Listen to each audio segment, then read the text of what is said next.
하나님 말씀은 히브리서 4장 11절에서 13절까지입니다. 히브리서 4장 11절에서 13절입니다.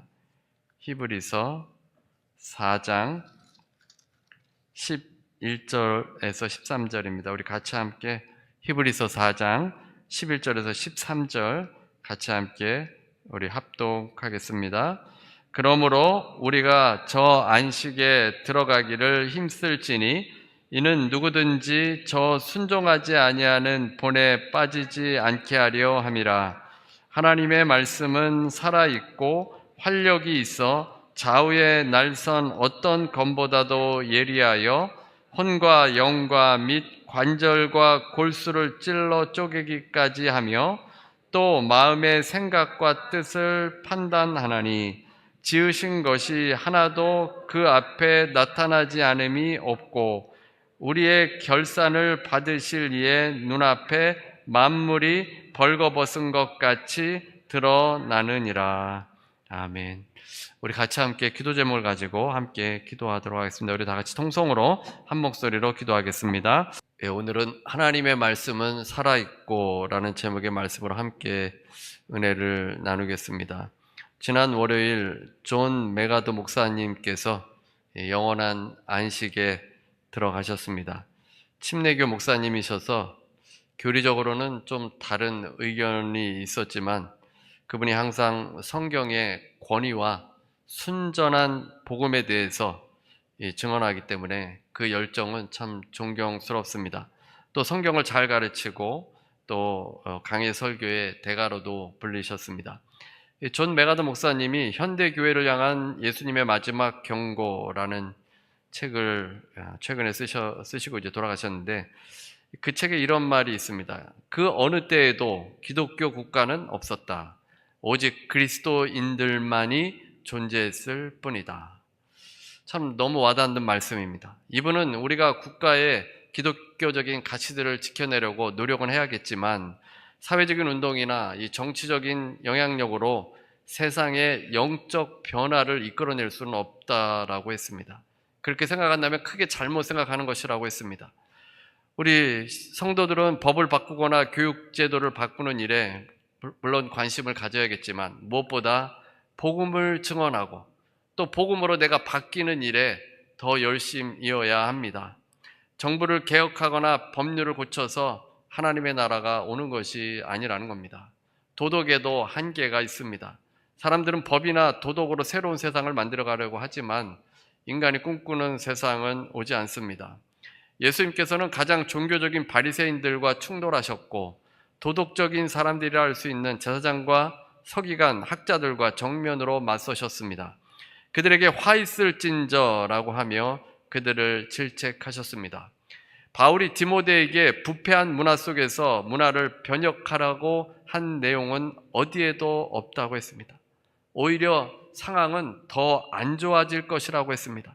타락한 세상에서 사람들은 오히려 더 복음을 갈구하게 됩니다. 죄를 용서받고 죄의 사슬과 세상의 속박으로부터 자유하게 되는 것을 원합니다. 세상은 타락할 수밖에 없고 사람들은 복음을 여전히 필요로 하고 인간이기 때문에 모두가 복음이 필요합니다. 그래서 복음으로 변화받도록 해야 하는 것입니다. 금요일에는 우리가 이사야 말씀으로 함께 은혜를 나누는데 성경에서 결국에는 하나님께서 이 땅에 평화를 주십니다. 인간에게 희망을 두는 것이 참으로 어리석은 일입니다. 인류 역사는 전쟁이 없었던 때가 거의 없었습니다. 항상 전쟁하다가 간혹 쉴 때, 그때가 전쟁이 없는 평화가 있던 때입니다. 21세기도 마찬가지입니다. 아직 전쟁 중입니다. 해결책이 무엇이겠습니까?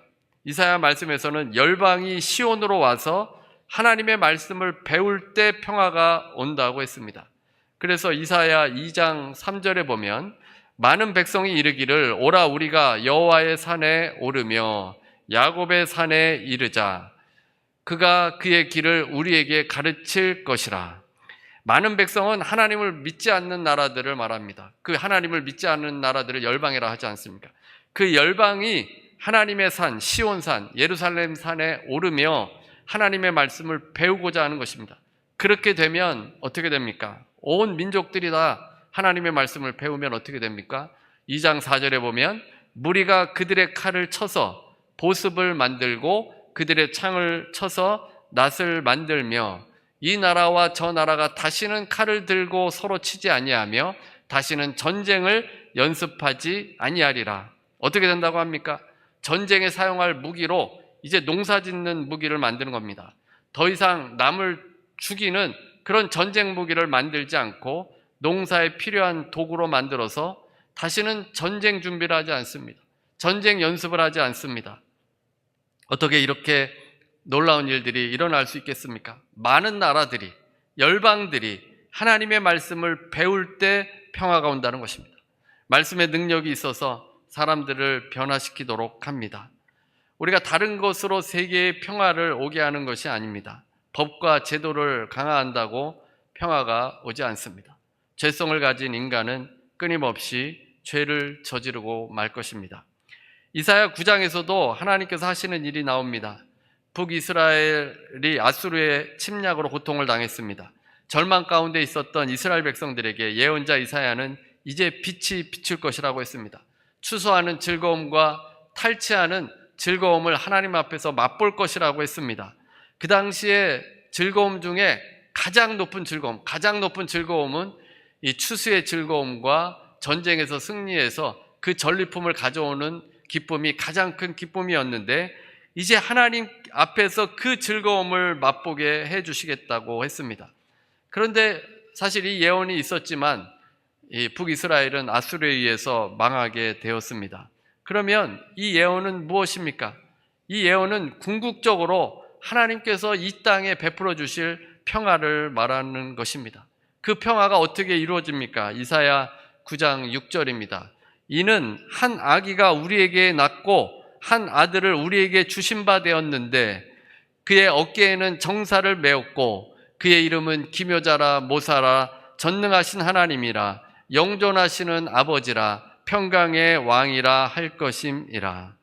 하나님께서 하시는 것은 이 땅에 인간에게 다 맡기는 것이 아닙니다. 인간에게 맡기는 부분들이 있지만 결국 인간은 욕심대로 살기 때문에 그 뜻을 이루지 못합니다.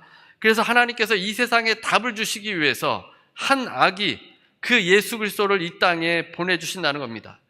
그 예수님은 어떤 분이냐면 기묘한 모사이십니다. 원더풀 카운셀러이시고 전능하신 하나님이시고 영존하시는 아버지, 평강의 왕이신데 그 왕을 이 땅에 보내주신다는 겁니다. 그래서 이사야가 이 예언을 한 다음에 800년 후에 베들레헴에 예수께서 실제적으로 이 땅에 오신 것입니다. 이 땅에 오셔서 십자가에서 죽으시고 부활하셔서 이제 다시 오실 그 주님께서 오시는 그 날에는 이 땅에 진정한 평화가 임하게 될 것입니다. 그래서 주님께서 이 땅에 오시는 것, 이것이 굿 뉴스입니다. 복음입니다. 이것이야말로 복음입니다.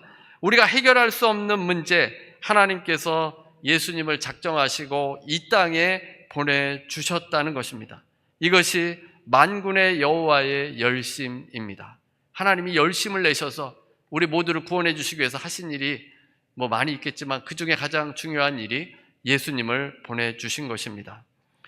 오늘 본문은 안식에 대한 내용입니다. 안식에 들어가기를 힘쓰라고 했습니다. 안식을 말씀하는 이유는 예수님을 믿는 유대인 크리스찬들이 처음에는 예수님을 믿는 듯 하다가 다시 유대교로 돌아가는 사람들이 있었습니다. 복음을 깨닫고 믿게 되었는데 다시 유대교로 율법으로 돌아가 버리는 것입니다. 이 땅에 오신 예수 그리스도를 불신하고 주님께서 주시는 그 약속들을 다 저버리고 유대교로 돌아가려는 것입니다. 그래서 안식에 들어가기를 힘쓰라라고 했습니다. 불신앙으로는 안식에 들어갈 수 없습니다. 예수 그리스도를 믿는 성도들에게는 안식의 약속이 있는데 이 약속을 믿지 못하는 사람들은 하나님의 안식에 들어갈 수 없다는 겁니다. 하나님께서 들여보내주지 않으십니다. 히브리서 저자는 광야에서 불순종한 이스라엘 백성들을 예로 들었습니다. 하나님께서 이스라엘 백성들을 종되었던 이집트에서 자유하게 해주셨습니다. 이제 가나안 땅에 들어가서 살 수 있는 약속도 받았습니다. 이 약속이 있는 백성들이 이스라엘 백성들입니다. 가나안 땅에 이제 들어가게 되면 하나님께서 이른 비와 늦은 비를 때에 따라 주셔서 풍성한 수확을 얻게 되고 즐거워하게 됩니다. 그곳에서 참 안식을 누릴 수 있게 된다는 약속을 이스라엘 백성들이 받은 것입니다. 사실 이스라엘 백성들은 이집트에서 쉼이 없이 살았습니다. 종들에게 안식이 어디 있습니까? 이스라엘 백성들은 바로의 종이었고 죽도록 일만 해야 했습니다.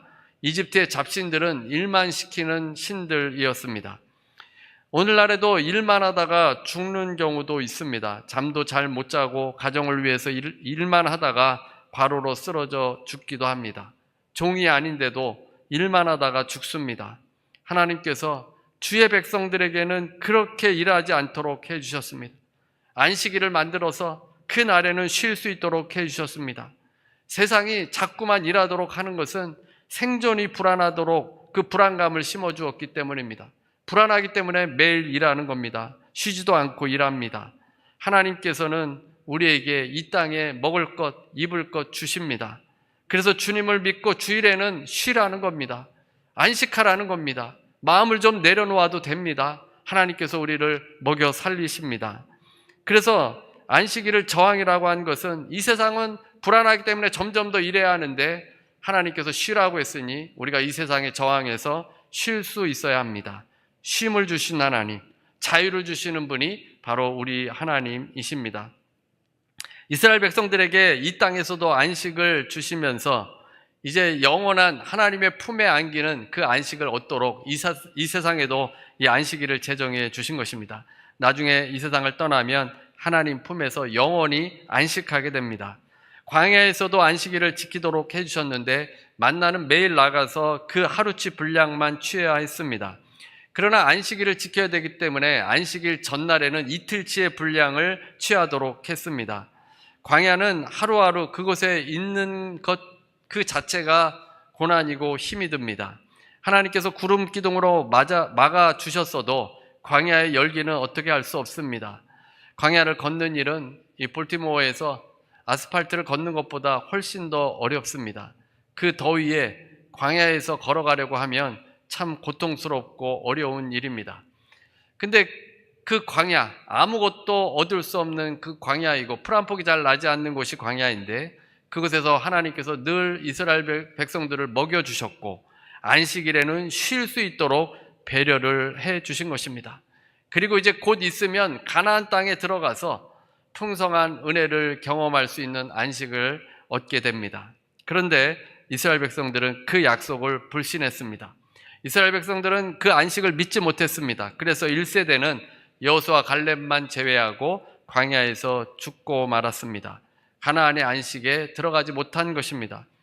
그래서 이제 성도들에게 이 오늘 본문 말씀에서는 성도들에게 불신하는 이스라엘 백성들처럼 광야에서 죽지 말라는 겁니다. 안식에 들어가도록 순종하라고 했습니다. 하나님의 백성에게 영원한 안식이 있는데 그것을 믿으라는 겁니다. 순종하지 않고 불순종하면 들어가지 못합니다. 순종하는 성도에게 약속하신 것을 우리는 받을 수 있는데 그것을 불순종하면 받지 못합니다. 불평하고 애굽으로 돌아가려고 하고 하나님의 안식을 별것 아닌 것으로 여기면 들어가지 못합니다. 그래서 두려워하라라고 했습니다. 두려워하라. 안식에 들어가지 못할 것을 두려워하라. 지금도 많은 사람들이 옛날에는 열심히 신앙생활 하시다가 교회 안 나가시는 분들이 너무 많습니다. 사실 그분들에게도 필요한 말씀입니다. 안식에 들어가지 못할 수도 있습니다.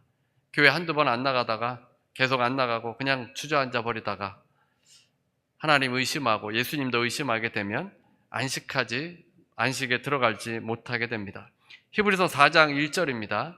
그러므로 우리는 두려워할지니 그의 안식에 들어갈 약속이 남아 있을지라도 너희 중에는 혹 이르지 못할 자가 있을까 함이라.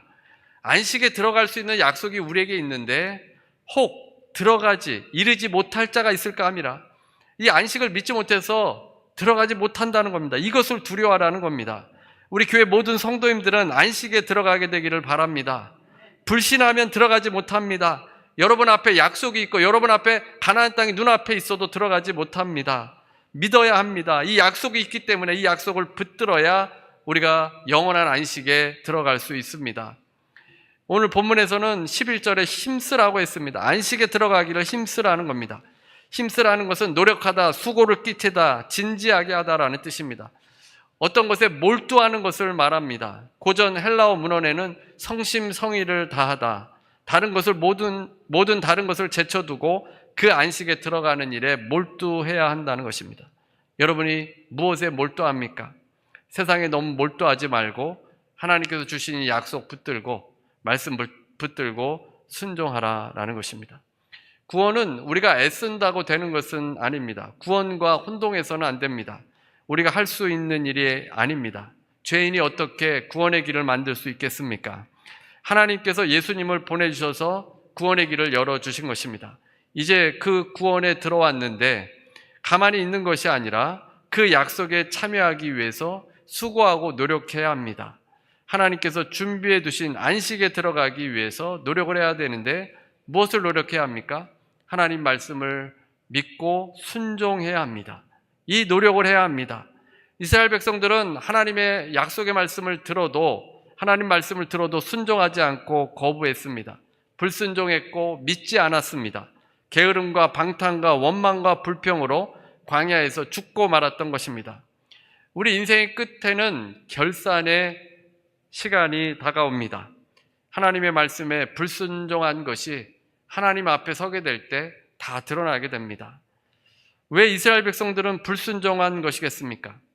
만약 이스라엘 백성들이 가나안 땅 바로 앞에서 이 느보산 같은 데서 보면은 이스라엘이 보이는데 그런 곳에 있었다면 가나안이 눈앞에 보이니까 어쩌면 더 많은 사람들이 순종했을 겁니다. 불순종하는 사람들이 적었을지 모릅니다.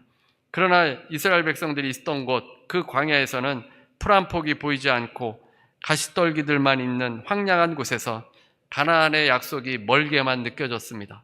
자신의 삶을 보면 광야에서 방황하는 것 같이 보였습니다. 광야에서 길을 잃고 물이 떨어지기도 했고 고기가 먹고 싶을 때도 있고 애굽에서 먹었던 것들이 그리워졌습니다. 차라리 애굽에 사는 것이 좋다고 불평했습니다. 아마도 여러분의 삶이 광야와 같다면 이스라엘 백성과 같이 불평하기가 쉽습니다. 정말 하나님의 약속대로 안식이 있는지 그 믿음도 희미해집니다. 하루하루 사는 것이 지겹고 힘이 들 뿐입니다. 죽지 못해서 살고 있습니다. 그렇게 살아가다가 불신하게 된다는 겁니다. 이스라엘이 처음부터 불신하지 않았습니다. 광야에서 그 어려운 삶을 살아가면서 점점 믿음이 희미해지는 겁니다. 그래서 본문에서 두려워하라는 겁니다. 그 안식을 잃어버릴까 이것을 두려워해야 합니다. 이 묵상지 생명의 삶 지난 금요일부터 보면 에스겔의 말씀이 시작됐습니다. 남한국 유다가 이제 거의 망하게 될 때입니다. 에스겔은 포로로 잡혀와서 바벨론에서 환상 중에 하나님의 부르심을 받게 됩니다. 그가 있던 곳은 예루살렘이 아니라 바벨론입니다. 지금으로 말하면 이라크입니다. 그 이라크라는 그곳으로 이제 포로로 잡혀갔는데 그곳에서 하나님이 주시는 환상을 보게 되었습니다. 남의 땅에서 절망하고 있을 때 하나님의 땅이 아닌 이방의 땅, 다 하나님의 땅이지만 이방 땅, 이 그발 강가에 하나님께서 오셨습니다. 절망하는 상황 가운데서도 하나님께서 임하신 것입니다. 그리고 천상의 존재들을 보여주셨습니다. 폭풍과 구름과 번쩍이는 불로 묘사가 되었습니다. 바벨론의 포로로 이끌려와서 고국으로 돌아갈 수 없는 상황인데 하늘을 보니까 천상의 존재들이 분명히 있었습니다. 마치 군대와 같았습니다. 언제든지 하나님께서 계획하신 대로 이루어진다는 소망이 생겼습니다. 절망에서 소망을 갖게 된 것입니다. 이 약속을 믿는 자들은 그대로 하나님의 역사를 보게 되었을 겁니다. 절망이라고 주저앉을 것이 아니라 그 약속을 믿어야 합니다. 그 약속이 희미해 보여도 믿어야 합니다. 묵상 에세이에 키위라는 새와 거미를 소개했습니다. 키위라는 새는 타조와 마찬가지로 날지 못합니다. 대신에 다리가 잘 발달돼서 잘 달립니다. 새라면 날아야 하는데 키위라는 새는 편리함과 익숙함에 젖어서 날개가 태화된 것입니다. 날 수 있는데 날지 못합니다. 독일 베를린 공과대학에서 연구에 의하면 날개 없는 거미가 해발 4.5km 상공까지 몸을 띄어서 수백 킬로미터를 날아간다고 합니다. 저도 믿을 수 없는데 이 사실입니다. 2.8마일의 그 높은 곳을 이 거미가 그곳까지 간다는 겁니다. 거미는 날개가 달려있지 않습니다. 날개도 없는데 어떻게 그 높이까지 날아갑니까? 거미가 한 번에 낳는 알의 수는 100개에서 1300개가 된다고 합니다. 부화한 새끼 거미들이 모두 한 곳에 있으면 다 굶어 죽을 것입니다. 멀리 퍼져나가야 되는데 생존을 위해서 거미줄을 길게 뽑아 바람결에 날려 어디로 향하는지 모를 곳으로 뿌려집니다. 날개도 없는데 그 높은 곳, 먼 곳까지 가서 생존합니다. 소망을 품고 있으면, 약속을 믿고 있으면 날개가 없어도 더 높은 곳으로 날아갈 수 있습니다. 소망이 없으면, 약속이 없으면 날개가 있어도 멀리 날아가지 못합니다. 하나님께서 회복의 소망을 주시고 새로운 활력을 주시는 것처럼 우리 인생에는 이 약속을 늘 붙들 수 있어야 합니다. 이 약속이 없으면 심판받게 되기 때문입니다. 하나님의 말씀은 약속이고 심판입니다. 하나님께서 이스라엘 백성들을 자유하게 해주시고 시내산에서 말씀을 주셨는데 그 말씀이 임할 때 이스라엘 백성들의 반응이 어떻습니까? 모두 다 두려워했습니다. 하나님의 말씀이 임할 때 그 말씀이 마치 심판처럼 여겨졌기 때문입니다. 말씀 앞에 두려워 떠는데 그 말씀에 순종하지 않으면 심판을 받기 때문입니다. 그래서 오늘 본문의 11절과 12절을 자세히 읽어보면 연결이 잘 안 되는 것 같지만 연결이 됩니다. 왜 하나님 말씀에 순종해야 되는지를 말씀해 줍니다. 12절입니다. 하나님의 말씀은 살아있고 활력이 있어 좌우에 날선 어떤 검보다도 예리하여 혼과 영과 및 관절과 골수를 찔러 쪼개기까지 하며 또 마음의 생각과 뜻을 판단하나니. 이 말씀은 보통 우리가 하나님의 말씀의 그 능력을 이야기할 때 주로 인용하는 말씀입니다. 하나님의 말씀이 이렇게 능력이 있다, 이런 말씀인데 오늘 본문의 그 안식과 이 심판의 맥락으로 볼 때는 하나님의 말씀에 불순종하면 심판받는다라는 의미입니다. 하나님의 안식에 들어가지 못한다라는 의미입니다. 히브리어 문법으로는 그 의미가 더 정확해지는데 현재 분사를 사용해서 지금 현재 하나님의 말씀이 살아 꿈틀대고 있다는 모습입니다. 하나님의 말씀은 살아있고 하나님의 말씀은 항상 살아있고 효력이 있습니다. 살아있어서 영향력을 미치는데 활력이 있어 살아있고 파워풀합니다. 좌우에 날선 어떤 검보다도 예리합니다. 더 잘 자릅니다. 한쪽에만 날이 있는 것이 아니라 양쪽에 날이 있어서 이 칼이 혼과 영을 또 관절과 골수를 찔러 쪼개기까지 합니다. 혼과 영은 인간의 가장 깊숙한 자아를 지칭하는 것이고 관절과 골수는 인간의 육체를 지칭하는 것입니다. 그래서 두 요소로 인간 존재 전체를 말합니다. 말씀은 우리가 잘 알지 못하는 부분도 명확하고 확실하게 구분해주고 관절과 골수까지도 찔러 쪼개기도 합니다. 복잡하고 어려워서 해부하기 어려운 그 부분도 하나님 말씀은 들어갈 수 있다는 겁니다. 날카로운 칼이 거뜬히 찔러 쪼갭니다. 하나님의 말씀은 우리의 내면의 깊은 곳까지 꿰뚫고 들어갑니다. 해부를 하듯이 말씀이 몸으로 깊숙이 들어옵니다. 인간의 심연을 꿰뚫어서 마음의 생각과 의도를 드러냅니다. 심판의 첫 단계가 드러냄인데 이 문맥에서 이 말씀을 하신 것은 말씀이 능력이 있어서 우리들의 죄를 드러낸다는 것입니다. 하나님의 말씀이 다 드러내게 된다는 겁니다. 그래서 심판 때 가장 먼저 일어나는 것은 드러남입니다. 고린도전서 4장 5절에 보면 그러므로 때가 이르기 전 곧 주께서 오시기까지 아무것도 판단하지 말라. 그가 어두움에 감추인 것들을 드러내고 마음의 뜻을 나타내시리니 그때 각 사람에게 하나님으로부터 칭찬이 있으리라. 심판하실 때 감추인 것들이 드러납니다. 하나님 말씀이 임할 때 우리의 모든 존재가 다 드러납니다. 여기서 드러난다는 의미는 이 단어는 레슬링하는 선수가 상대의 목을 잡고 넘어뜨리는 모습입니다. 기선을 제압해서 상대의 목을 잡아 넘어뜨리면 상대는 다 포기한 상태입니다. 다 드러나게 됩니다. 저항할 수 없습니다. 또는 희생 제물을 가져온 양이나 염소를 칼로 도축하기 위해서 목이 뒤로 젖혀진 상태입니다. 그러니까 이제 아무리 발버둥 쳐도 저항할 수 없는 상태.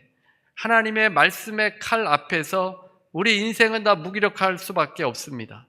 말씀이 두려운 것입니다. 그 말씀에 우리의 모든 모습이 드러납니다. 약속과 심판이 우리에게 있다는 것입니다. 우리의 인생은 태어나고 살다가 죽으면 주님 앞에 결산의 때가 옵니다. 광야에서 불신만 하다가 사라진 이스라엘 백성들처럼 사는 사람이 있고 그 결산의 때에 하나님께 칭찬을 받는 사람도 있습니다. 말씀은 두려운 것입니다. 여러분의 잘못이 다 드러나는 것이 하나님의 말씀입니다. 그래서 우리가 정신을 차려야 합니다. 그 영원한 안식에 들어가기 위해서 하나님 말씀에 순종해야만 하는 것입니다. 주님의 약속이 우리 앞에 살아 있습니다. 우리는 영원한 하나님의 그 안식에 들어갈 수 있는 그 약속이 있습니다. 그 약속을 붙들고 주님 앞에 결산할 날이 다가오는 것을 깨닫고 늘 순종하시는 여러분 모두가 되시기를 주님의 이름으로 축원합니다. 우리 함께 찬송하겠습니다. 우리 204장 함께 찬송 드리시면서 하나님 말씀 순종하며 그 말씀 붙들고 살아갈 수 있도록 우리가 주님의 안식에 들어갈 수 있도록 늘 두려워하며 이것에 대해서 힘쓰는 여러분 모두가 되시기를 바랍니다. 우리 찬송가 204장 찬송 부르시겠습니다. 사랑의 하나님, 우리를 사랑하셔서 안식하게 해주심을 감사드립니다. 안식의 약속이 있음을 믿고 늘 말씀에 순종하도록 힘쓰도록 이끌어 주옵소서. 하나님의 말씀은 살아 있습니다. 우리의 깊은 곳까지 꿰뚫어 드러내십니다. 마음의 생각과 뜻을 판단하십니다. 결산의 때가 있음을 기억하며 늘 순종하고 예수 그리스도 붙들 수 있도록 도와주옵소서. 아버지, 이제 지체들을 위해서 기도합니다. 매일 사는 것이 광야와 같아서 늘 메마름과 고통 가운데 있는 지체들도 있습니다. 안식의 약속이 희미해지고 있습니다. 아버지, 그들의 믿음을 더하여 주시고 다시 예수님을 믿는 믿음으로 그 열정으로 다시 일어서게 해 주옵소서. 다시 안식을 붙들고 말씀을 붙들도록 인도하여 주옵소서. 아버지, 육신의 질병으로 지쳐 있습니까? 하나님, 그 심령을 붙잡아 주시고 질병을 치료하여 주옵소서. 통증이 떠나가게 해 주옵소서. 예수 이름으로 명하노니 모든 병만은 떠나갈지어다. 예수 이름으로 명하노니 통증은 떠나갈지어다. 예수 이름으로 명하노니 심장은 강건하게 될지어다. 머리부터 발끝까지 강건한 역사가 일어날지어다. 예수 이름으로 명하노니 불면증도 떠나갈지어다. 아버지, 우리를 평안케 해주시고 다시 회복되게 해 주옵소서. 아버지, 머리와 또 마음에 근심하는 것들이 있습니까? 다 주님 앞에 맡깁니다. 하나님의 뜻대로 되어질 줄로 믿습니다. 좋으신 하나님께서 좋은 일을 일으켜 주실 줄로 믿습니다. 믿음으로 살 수 있도록 우리 지체들 붙잡아 주시고 인도하여 주옵소서. 지금은 우리 주 예수 그리스도의 무한하신 은혜와 아버지 하나님의 극진하신 사랑과 보혜사 성령님의 교통하시고 내주하시고 충만케 하심이 오늘 함께 예배드리는 모든 성도들 위해, 개인 가정 일터 위에 살아 역사하시는 말씀 앞에서 안식에 들어가기를 힘쓰는 모든 주의 백성들 위해 지금부터 영원토록 함께 있을지어다.